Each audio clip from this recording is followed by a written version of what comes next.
Les presento a nuestro siguiente expositor. Se trata del doctor Juan Montaña Pinto. El doctor Juan Montaña es abogado, ha sido docente en el IAEN, fue director ejecutivo del Centro de Estudios y Difusión del Derecho Constitucional de la Corte Constitucional del Ecuador, es autor de varias obras en materia de derecho constitucional y actualmente se desempeña como profesor de Derecho Constitucional en la Universidad Central del Ecuador. El doctor Juan Montaña va a exponer el tema denominado acción de inconstitucionalidad en el Ecuador. Bienvenido, estimado doctor Montaña.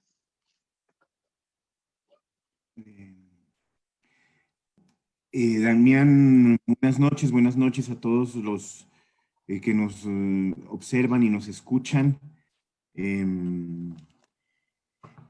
Para mí es un enorme placer y un honor estar en este Congreso Nacional de Derecho Constitucional. Estoy muy complacido. Muchísimas gracias, doctor, por acompañarnos. Adelante. Ya.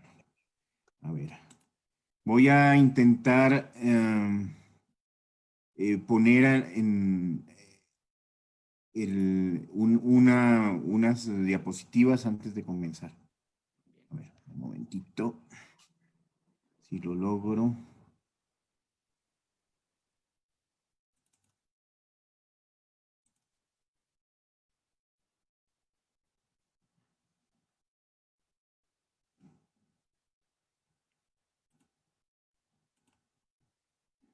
A ver.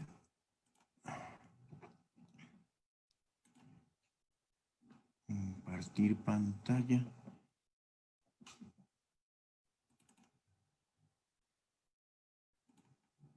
No sé si ya se está viendo. Sí, ya lo vemos. Bueno,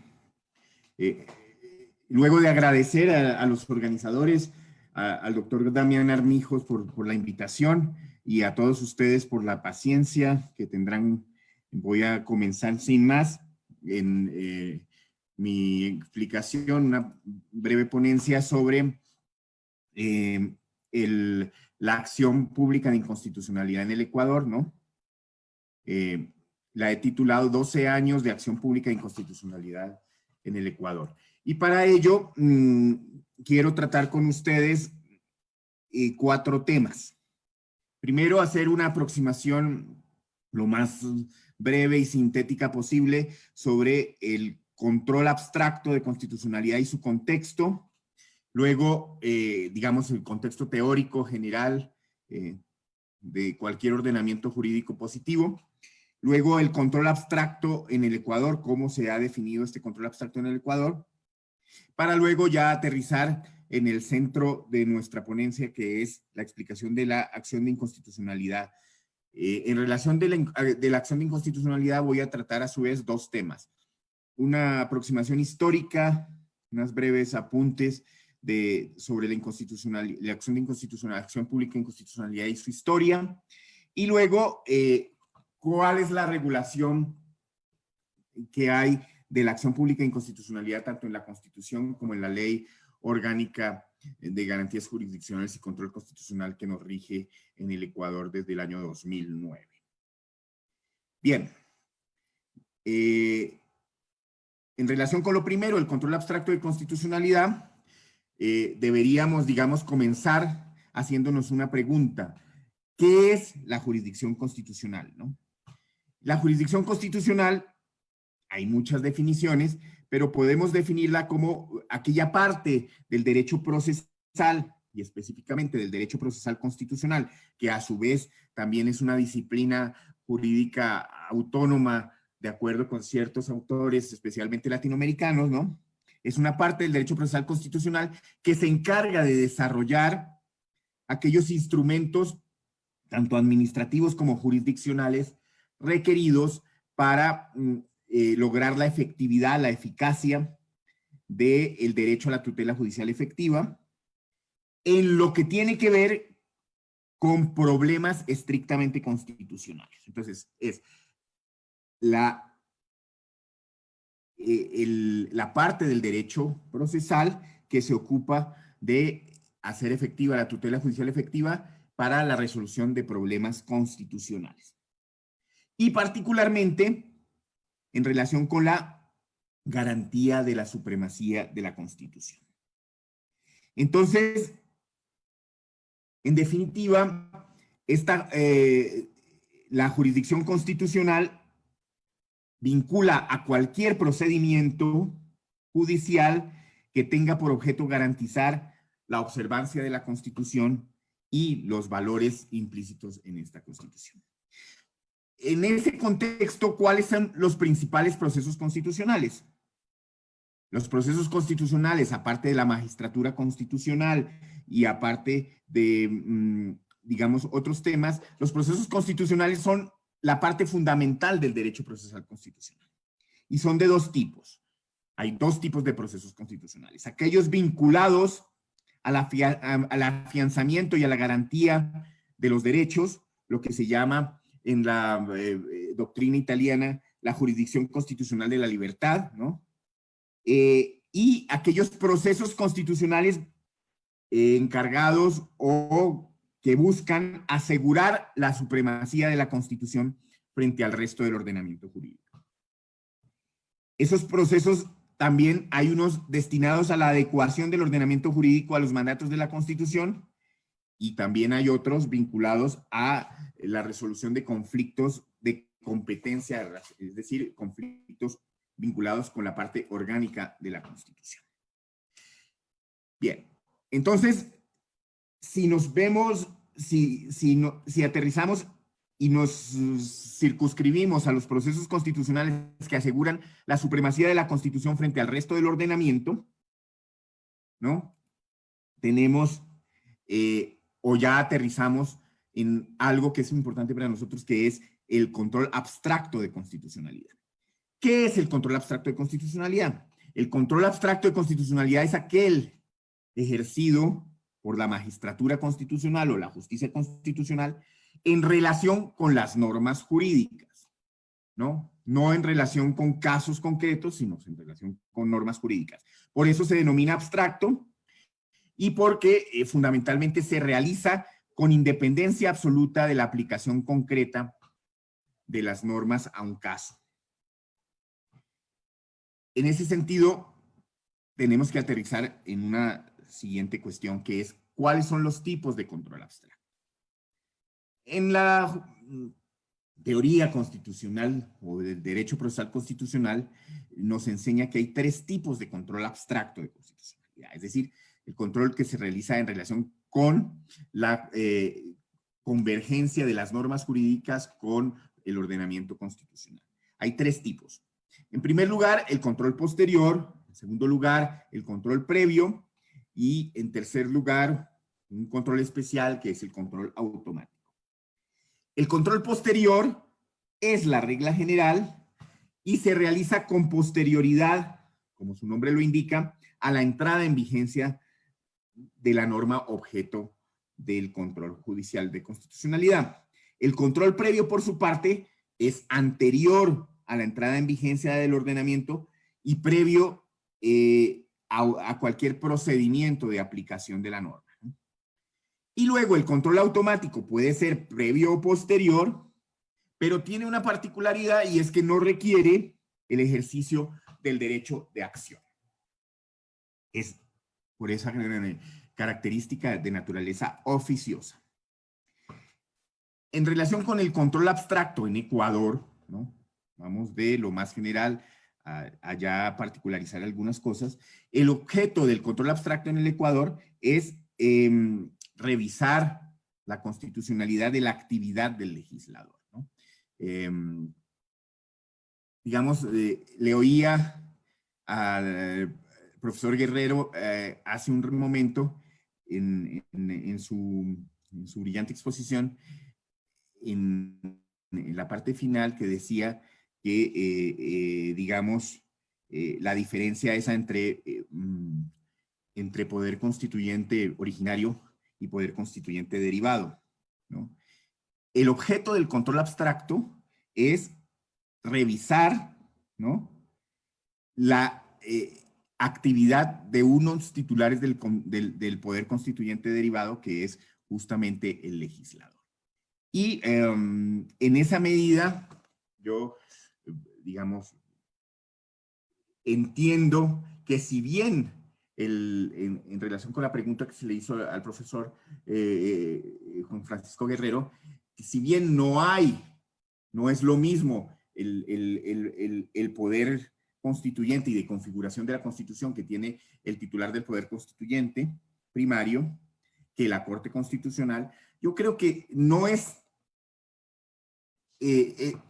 la Corte Constitucional sí tiene un poder a través de la interpretación de constitucional de configurar el entendimiento y la aplicación de la Constitución y por lo tanto, de alguna manera, la Corte Constitucional sí tiene algún poder de creación de la norma constitucional, porque, digamos, estoy metiéndome en el tema anterior, pero la interpretación no es solo aplicación, sino la interpretación implica también creación de parámetros y de entendimientos y como todos los temas del lenguaje, el sentido que uno le da a las disposiciones, a los enunciados, en este caso enunciados normativos, va configurando el contenido del lenguaje, en este caso el lenguaje constitucional.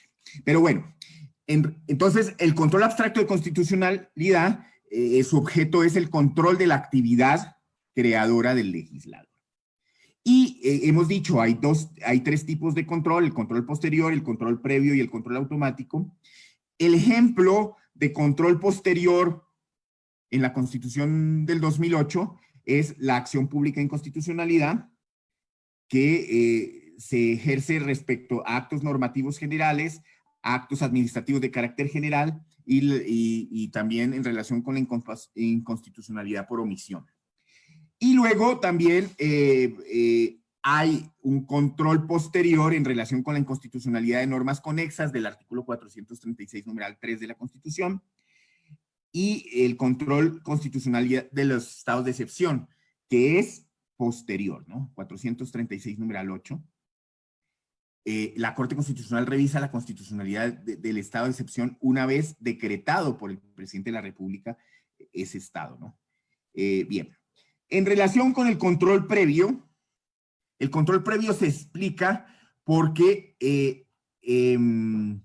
si bien la regla general es el control posterior, hay casos en que revisar y eventualmente sacar del ordenamiento jurídico una norma jurídica que tiene o que implica o que conlleva la responsabilidad internacional del Estado, o que vulnera o que puede desconocer las decisiones políticas del titular del poder constituyente, no podrían revisarse después de que ya se ha tomado esas decisiones. Es decir, una vez entra en vigor un tratado internacional, la única cosa en virtud del principio pacta sunt servanda que tiene el Estado que hacer es cumplir ese tratado internacional. ¿Qué es lo que tiene que hacer el Estado y la institucionalidad cuando el pueblo decide pronunciarse a través de una consulta popular sobre algún tema, ¿no? Por ejemplo, ahora está estudiándose la convocatoria a una consulta popular sobre la prohibición de la minería metálica en las fuentes hídricas, las fuentes de agua de los 4 ríos que nutren, digamos, a la ciudad de Cuenca, ¿no?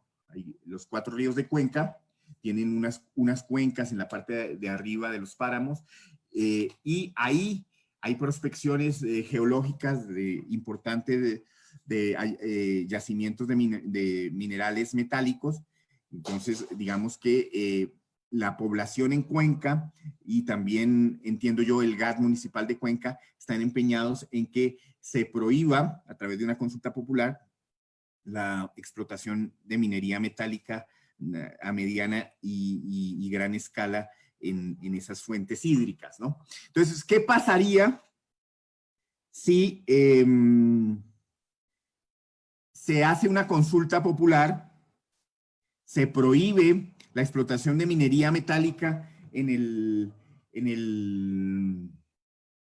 en los páramos cercanos a Cuenca, y de repente la Corte Constitucional declara inconstitucional esa consulta popular. Se estaría vulnerando la voluntad del poder constituyente y eso no puede ser. Entonces, en ciertos casos, como los tratados internacionales, las convocatorias a consultas populares, el estudio de la constitucionalidad de las preguntas en relación con las consultas populares, la calificación del procedimiento de cambio constitucional, sea enmienda, reforma o cambio total, las objeciones del presidente de la República a proyectos de ley, ¿no? Si entrara si la Corte Constitucional decidiera una objeción de constitucionalidad de un proyecto de ley que ya está en vigencia, ¿no? Y de pronto, digamos, generaría una enorme inseguridad jurídica, ¿no? Y luego también, en relación con los proyectos de estatuto de autonomía que no existen porque el artículo 245 es, digamos, un futurible, en el sentido de que algún día en este país se diseñó el modelo de autonomía regional y para eso se requieren estatutos de autonomía. Cuando eso empiece a existir, vamos a poder debatir sobre el tema. Pero hay ciertos elementos que son tan importantes que una decisión posterior negativa en relación con esos asuntos generaría una enorme consecuencias jurídicas e inseguridad jurídica y hasta responsabilidad internacional por parte del Estado. Por lo tanto, en la doctrina general siempre se ha establecido que hay ciertos casos excepcionales de control previo de constitucionalidad para evitar que si se declara la inconstitucionalidad, estos efectos no tengan afectaciones hacia terceros, por ejemplo. Y luego el control automático, el tercer control en el caso ecuatoriano, se predica de las declaratorias de estado de excepción. Hay un control de la declaratoria, del decreto de declaratoria de estado, que a su vez tiene dos ámbitos, un control formal, en donde se verifica qué tipo que la convocatoria se inscriba en una de las causales constitucionales, que aparezca una justificación o motivación de esa declaratoria formalmente, ¿no? Que se defina un ámbito territorial o temporal, que efectivamente estén determinadas cuáles son las circunstancias fácticas que no pueden ser superadas por el régimen constitucional, que la declaratoria rija dentro de los límites temporales y espaciales. Todo eso, simplemente la Corte hace un primer análisis de tipo formal, es decir, una especie de checklist que se cumplan todas estas requisitos, y luego también hay un control material ya de fondo, en donde la Corte verifica que los hechos hayan ocurrido, que estos hechos se subsuman en una de las causales de constitucionalidad, que las circunstancias fácticas no puedan ser superadas por el régimen ordinario legal, y que la declaratoria efectivamente rija dentro de los límites temporales y espaciales. Luego, esa es una primera forma de control de los estados de excepción, es decir, lo que se refiere a la declaratoria. Pero luego, la Corte Constitucional, y es ahí donde fundamentalmente falla la Corte Constitucional, tiene que realizar un control, digamos, inmediato y progresivo de las medidas que se estén tomando en desarrollo de ese estado de excepción, ¿no? Y también, pues, obviamente hay dos tipos de control, un control formal que vigila que, por ejemplo, las medidas se tomen mediante decreto ejecutivo, que existan las competencias materiales, espaciales y temporales, ¿no? Se verifica que las medidas sean necesarias, proporcionales e idóneas, ¿no? Eso ya es un control material en relación con las medidas, ¿no? También se verifica que no altere el funcionamiento del Estado y se verifica que no afecten las medidas en ese núcleo esencial de los derechos, en la medida que, como lo explicó el ponente anterior, el doctor Guerrero, justamente el núcleo esencial son aquellos elementos del derecho, ¿no? Cuyo cambio implicaría la desnaturalización de ese derecho o su transformación en otra cosa, ¿no? Entonces, por ejemplo, la Corte Constitucional, en relación con las medidas adoptadas durante el estado de excepción, no puede aceptar medidas que afecten el núcleo esencial de los derechos.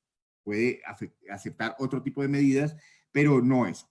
Bien, entonces eso en relación con el control abstracto de constitucionalidad. Como les hemos visto, es una cosa muy general. Ya aterricemos un poco en la acción pública de inconstitucionalidad en relación con el tema histórico, ¿no? ¿Cuál es la génesis de la acción pública de inconstitucionalidad? Ustedes saben, ¿no? El control constitucional, en general, la jurisdicción constitucional tiene su origen en Estados Unidos, en Norteamérica. Ese control constitucional difuso, ¿no?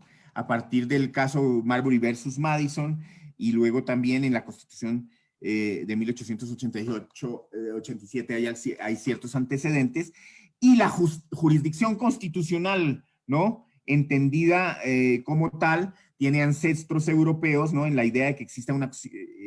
pero la idea de que exista una acción ciudadana, ¿no? Que es lo importante y lo que quiero relevar ahora mismo en la acción de inconstitucionalidad, es una creación puramente latinoamericana. Es una herencia latinoamericana, eso es importante. Entonces, la acción de inconstitucionalidad y sobre todo la acción pública de inconstitucionalidad tiene un origen latinoamericano. Tiene orígenes venezolanos y colombianos expresamente. La acción pública de inconstitucionalidad nace en la Constitución venezolana de 1858, que incluía algunas disposiciones, ¿no? En virtud de las cuales la Corte Suprema venezolana tenía la facultad, la Corte Suprema Federal de Venezuela, recuerden ustedes que Venezuela es un estado federal, la Corte Suprema Federal de Venezuela tenía la facultad de declarar nulos los actos legislativos, es decir, las leyes o las normas generales sancionadas por los congresos o las legislaciones, llamémosla provinciales o estaduales, que llaman en Venezuela, ¿no? Entonces, cada estado, por ejemplo, Carabobo, tiene su función legislativa. Esa función legislativa dicta normas y en virtud de la Constitución de 1858, la Corte Suprema de Justicia de Venezuela tenía la facultad de declarar la nulidad de esas leyes estaduales, ¿no? Y lo importante aquí es a petición de cualquier ciudadano, cuando al juicio de la Corte del Ciudadano y de la Corte Suprema de Justicia de Venezuela, estas leyes fueran contrarias contra la Constitución Federal de 1858.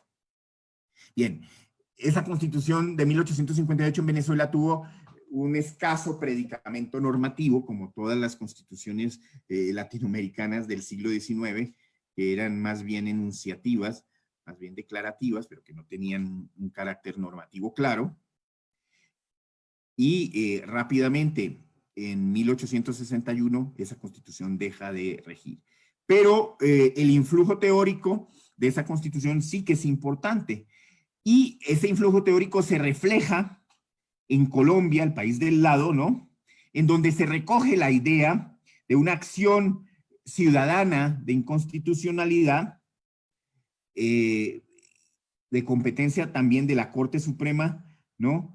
Que tenía la atribución de la guarda y custodia de la constitucionalidad, ¿no? Y en virtud de eso, ¿no? La Corte Suprema de Justicia podía declarar la constitucionalidad de los actos legislativos considerados inconstitucionales y de todas las leyes acusados ante ellas por cualquier ciudadano. Lo importante aquí es cualquier ciudadano considera inconstitucional una ley y previa audiencia del Procurador General de la Nación, que como aquí en ese momento el procurador es el abogado del Estado, previa audiencia del procurador, la Corte Suprema de Colombia podía declarar la inconstitucionalidad de una norma dictada por el Congreso Nacional. Entonces, no fue ni Kelsen ni fue en Europa donde se inventó la acción de inconstitucionalidad. En la Constitución austriaca y en el modelo kelseniano de justicia constitucional, lo que hay es una atribución del Tribunal Constitucional de decidir sobre la inconstitucionalidad de las leyes de los estados federados, pero la titularidad o la posibilidad de impetrar o de accionar o de promover que el Tribunal Constitucional se pronuncie sobre la constitucionalidad de la ley, no es un poder ciudadano, sino es un poder institucional atribuido a ciertos organismos, instituciones del Estado, como el presidente de la República, el canciller federal en el caso de Alemania, o cierto tipo de organismos como el presidente de la Corte Suprema de Justicia, o en fin.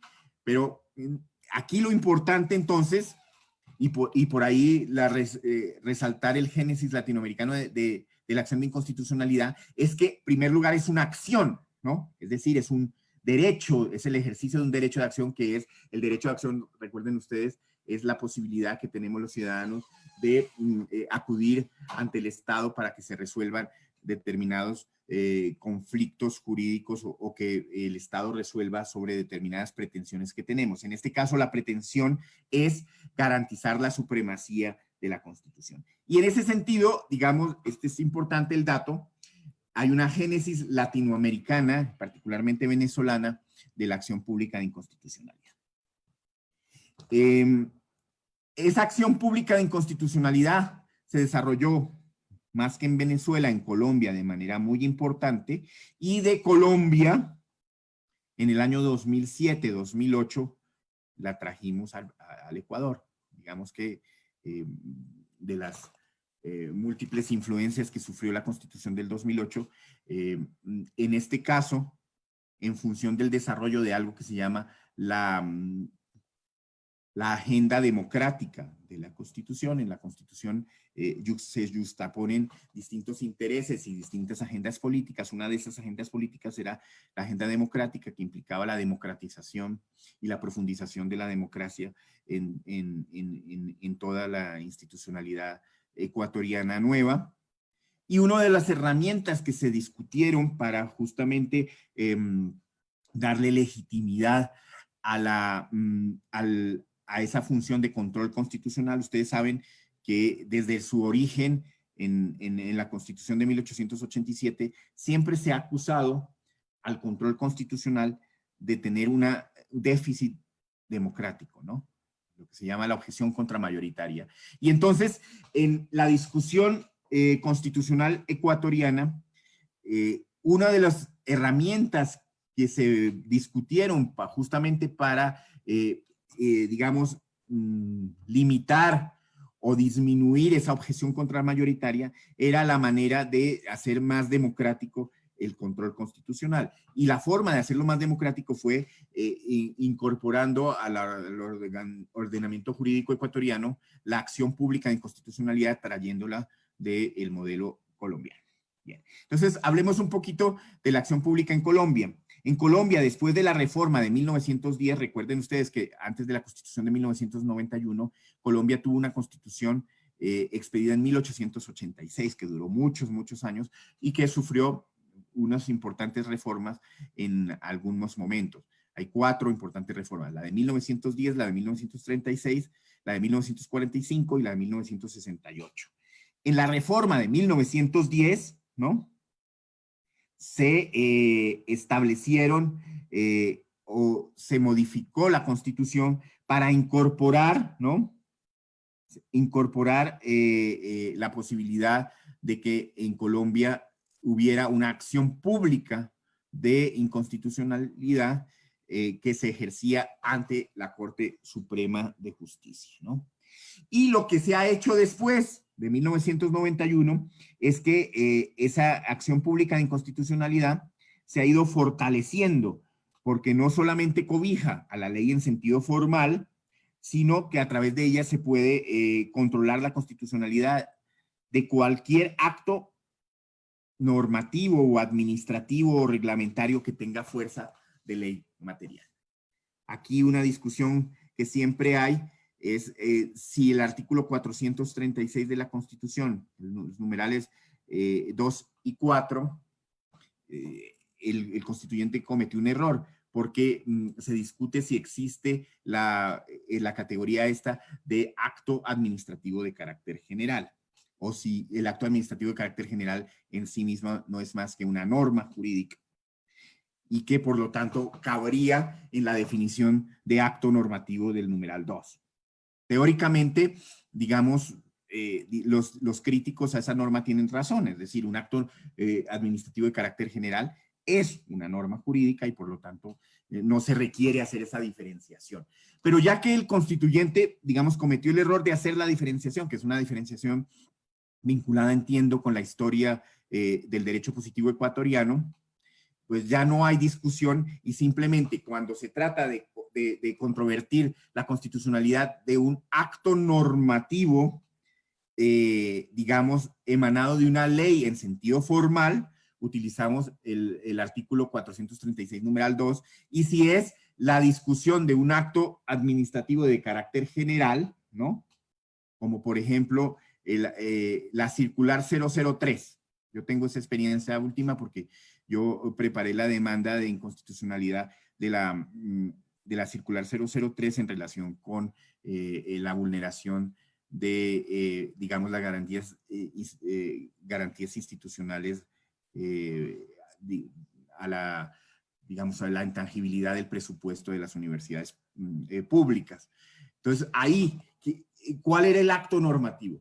¿Era un acto normativo o era un acto administrativo? En realidad era un acto normativo, pero era expedido por el viceministro de Finanzas.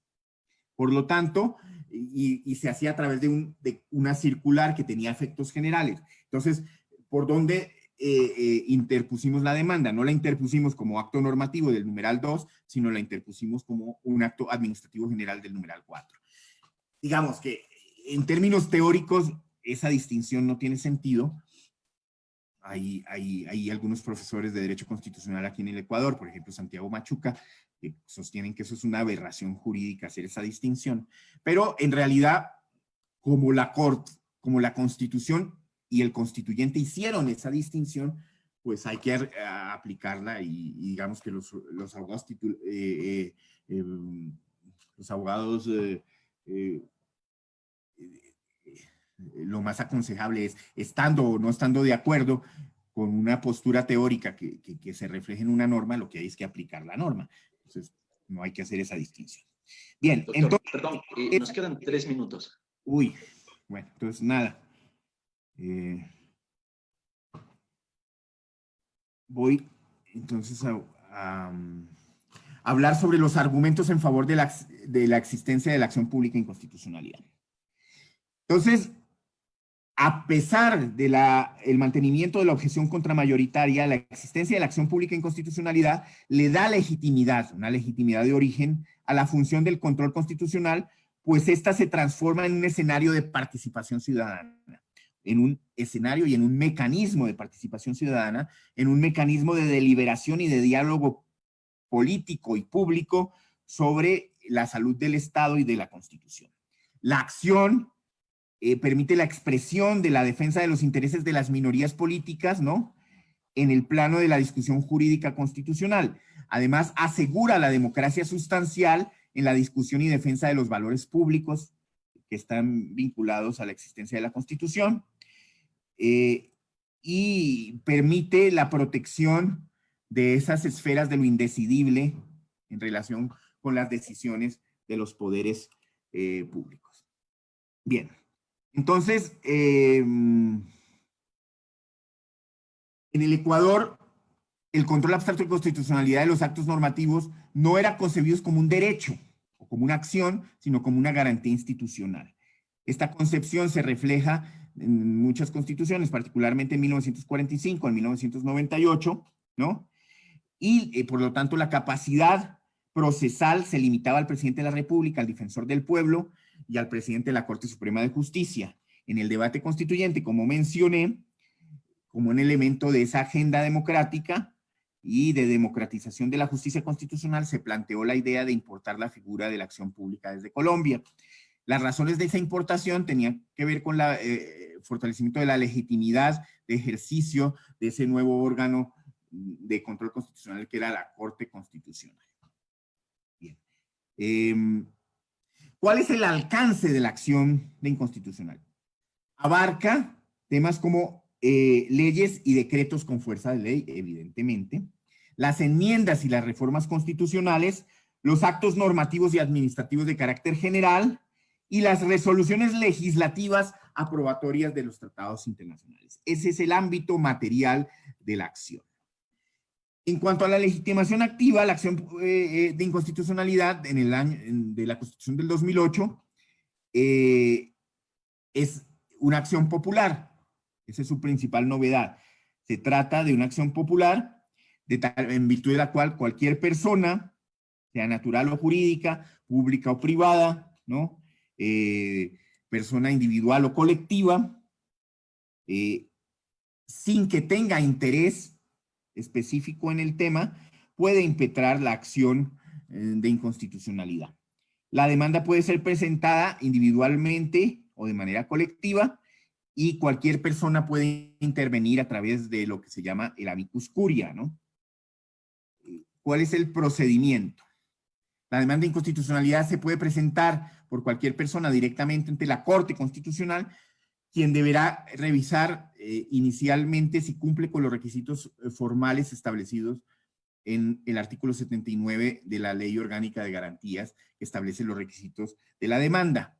Requisitos de la demanda como designación, que se designe la autoridad ante quien se propone, la Corte Constitucional, la identificación de la persona demandante, la denominación del órgano emisor de la disposición que se considere inconstitucional, la indicación de cuáles son las disposiciones cuya inconstitucionalidad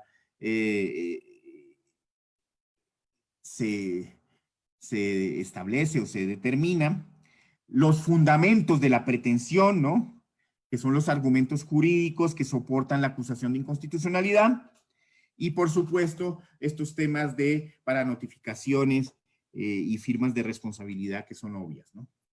En cuanto a la admisión, inadmisión o rechazo, ¿no? Una vez presentada la demanda, el expediente se envía a la sala de admisión, quien tiene 15 días para verificar si la demanda cumple o no con los requisitos del artículo 79. Este plazo de 15 días normalmente no se cumple porque en este momento hay 56,000 procesos en la Corte Constitucional y está totalmente colapsado, pero hay casos excepcionales en donde evidentemente tratan de romper el criterio, digamos, cronológico y tratan de cumplir estos 15 días, ¿no?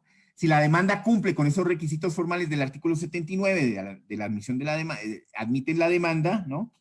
Si la demanda no cumple estos requisitos, ¿no? Se manda a completar, y si al cabo de 5 días los demandantes no completan, entonces se archiva y se rechaza la demanda. Pero evidentemente contra el auto de inadmisión o rechazo no procede recurso alguno, porque esta decisión no tiene efectos de cosa juzgada, es decir, que yo puedo presentar las veces que yo quiera una acción hasta que aprenda De hecho, por ejemplo, este tema que les decía de la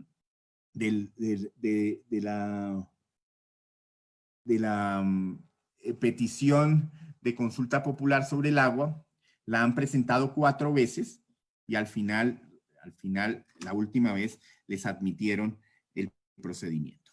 Luego hay una intervención de terceros, ¿no? Que tienen 10 días para presentar, digamos, 10 días a partir del momento en que se admite la demanda, tienen 10 días para presentar un escrito, ya sea defendiendo la constitucionalidad de la norma o defendiendo su inconstitucionalidad, es decir, apoyando los argumentos de la demanda, ¿no? Este tercero puede entonces adherirse a los argumentos del demandante o presentar nuevos argumentos que justifiquen la inconstitucionalidad de la totalidad o de una parte de los textos acusados, ¿no? Entonces, aquí hay un tema importante, ¿no? Mientras que la entidad que defiende la constitucionalidad de la norma, ¿no? digamos, la institución que generó la norma tiene 15 días para responder, los amicus curiae solamente tienen 10 días para presentarse, ¿no? Una vez hecho, el juez ponente puede pedir práctica de pruebas adicionales a las presentadas, ¿no? Aunque, digamos, esto es extraño porque de lo que se trata en una acción pública de inconstitucionalidad es de confrontar el texto normativo de la norma impugnada con la Constitución. Por lo tanto, a veces, casi nunca, se hace práctica de pruebas, pero existe esa posibilidad.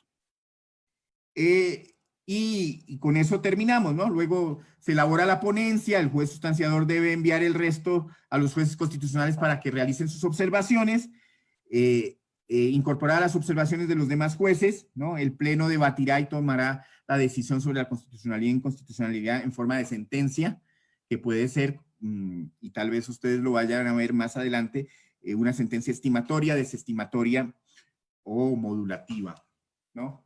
Eso era, digamos, en general lo que quería decirles y espero más bien sus preguntas y sus observaciones. Muchas gracias. Muchas gracias, estimado doctor, por su participación y, claro, le ofrezco mil disculpas. Siempre el factor tiempo juega en nuestra contra.